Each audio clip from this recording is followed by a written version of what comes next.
मोर प्रिय ओडिशावासींक नवनिर्वाचित मंत्रिमंडल नूतन मंत्री मानकु स्वागत और नमस्कार। तेबे आसंतु आम मंत्रिमंडलर मंत्री नाम जानिबा। तुम मुख्यमंत्री नाम? आम ओडिशार मुख्यमंत्री नाम हेउची श्रीयुक्त मोहन चरण माझी। उपमुख्यमंत्री नाम? श्री केवी सिंह देव, श्रीमती प्रभाती परिडा। राजस्व एवं प्राकृतिक विपर्यय परिचालना मंत्री? श्री पुजारी। ग्राम उन्नयन पंचायतराज पानीय जल मंत्री? श्री रविनारायण नायक। स्कूल गणशिक्षा मंत्री? श्री नित्यानंद गंड। खाद्य जोगाण और खाउटी कल्याण? कृष्णचंद्र महापात्र। आईन मंत्री? श्री पृथ्वीराज हरिचंदन। स्वास्थ्य और परिवार कल्याण मंत्री? श्री केश मालिंग।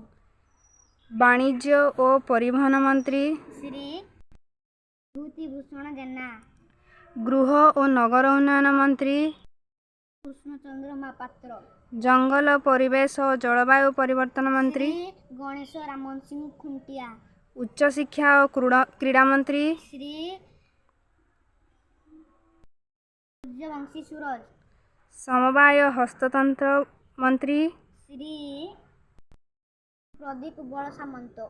मत्स्य और पशु संपद विकास मंत्री? श्री गोकुलानंद मलिक। शिल्प मंत्री? श्री संपद स्वाई। आम जिलार विधायक नाम कौन? आम जिलार विधायक नाम हेउची प्रताप चंद्र प्रधान।